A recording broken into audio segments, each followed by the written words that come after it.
Bye bye. Bye.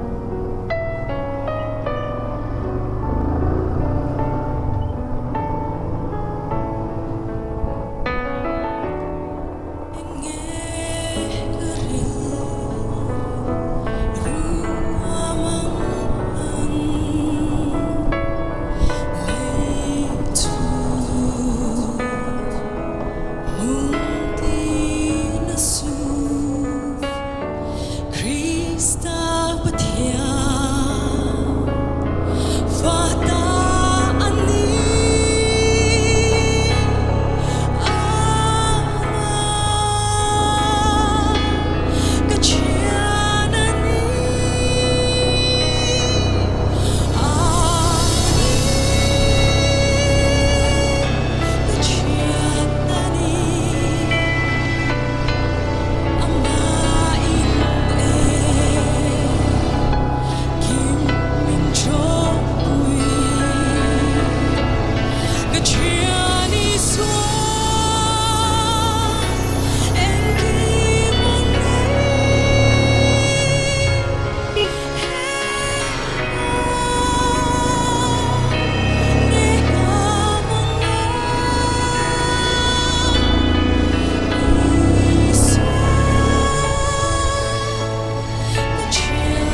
dolorosa Jerusalem ko atua si paiten kung kian ruti an a masmi pui pung kom tua titura an shuai tu ne an sa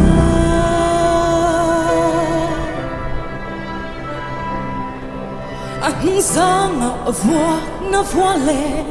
akan tisen ang afar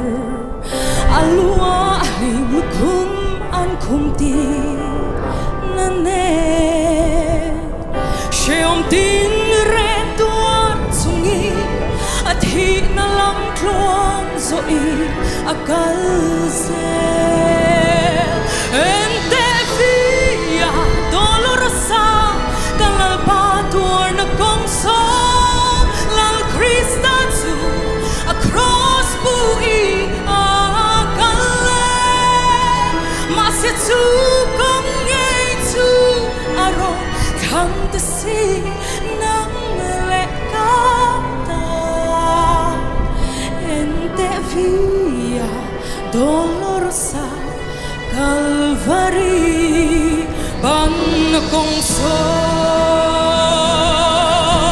mitin sual ten fai natur tisen suan Jerusalem lam kluang aron so meke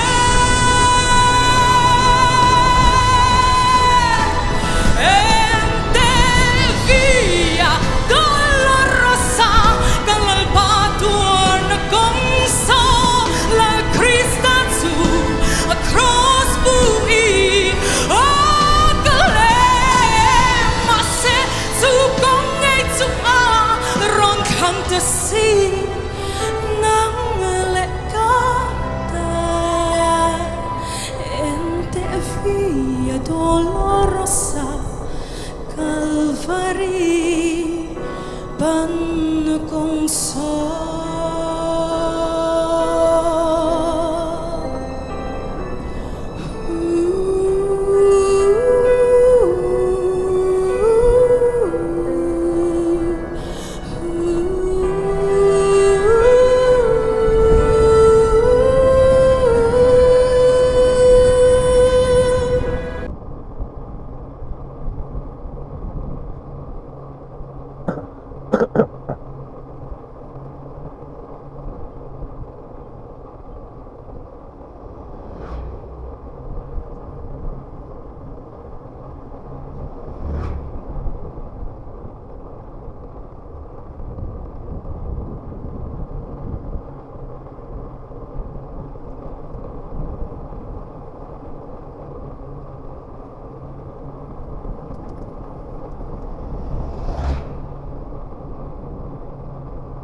nang châu lâu chu cả đủ sam om lo cả mầm mộ em má hiang aman dâu lâu chê thiếu anh bộ chán đồ ni nang lâu ai chuang cả thăng dây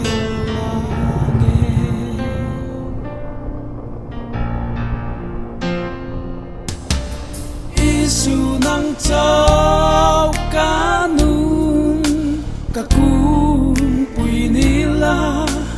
cả tắc sa beng tin hiang ipar vultir se yêu anh po nei do ni irau bùi nan châu cả tan lung long cross kalkong gió tu tên nên anh là đâu anh thắm chuyên cái chắc lâu yan nắng cất chắc nát chúa nghìn Isu kan này dễ lắng chê lalpa zoram thalai rual nu le pate tun lai khovel them nan satakara nang mata na ting het ngama nang mata na rin nom nan turin min puila tor na himal som na ani ti she phaturin nang mata na huai sen takakan nun te hum him tat thai turin min tran puyang che khomai na kuta kanin kol Isu nang châu ini kapar vulna chu kamamot nang maa aking reng si tri Tileng potop toni itel lau chuan e kading dâu lầy long Kia ngã châu ca him si ít nên à châu hoa ta kim hồng si cả ngày lụt thiếu gió sông phố nằm lâu ai chưa cả chan rêu nàng nghe cross kalkong gió tu tên nên anh là đâu anh thắm chuyên cái chắc lâu yan nắng cất chắc nát chúa nghìn Isu kan này dễ lắng chê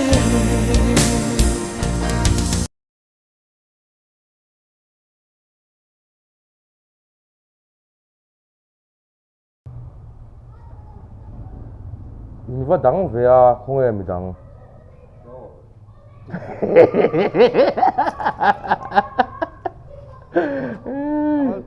Anh sẽ chiếm vô đâu.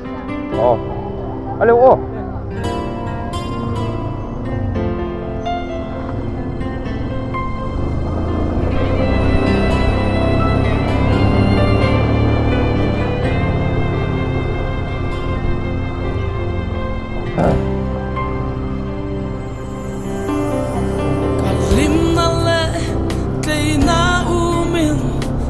mang setan ka thang sual atira zong lam tuang asal wangi rei zong anilo boral na kongkaran tulo tum kong dang ong lo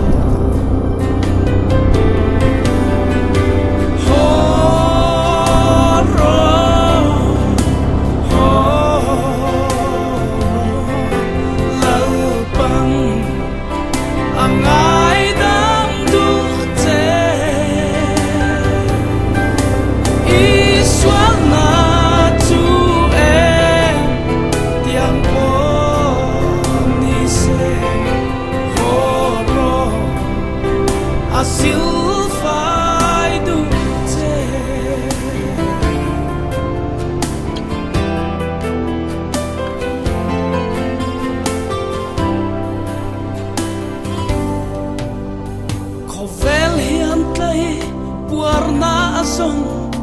sẽ thay tiếc cả hôm xí lâu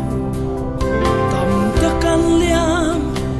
ngoan tu tác tông lùi vi hè lấy sông in chắc tay lùi sâu mà lâu lim ca yang an ra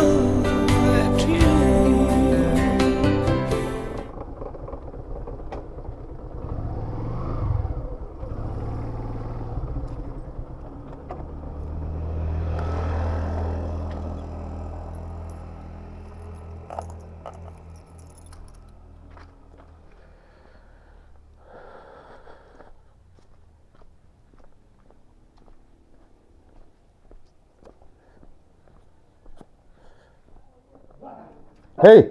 itu hi, kangai nó vắt lâu. Invent kan phangkwal teng ka tia zau nuam kon khulai lok khulo man tia.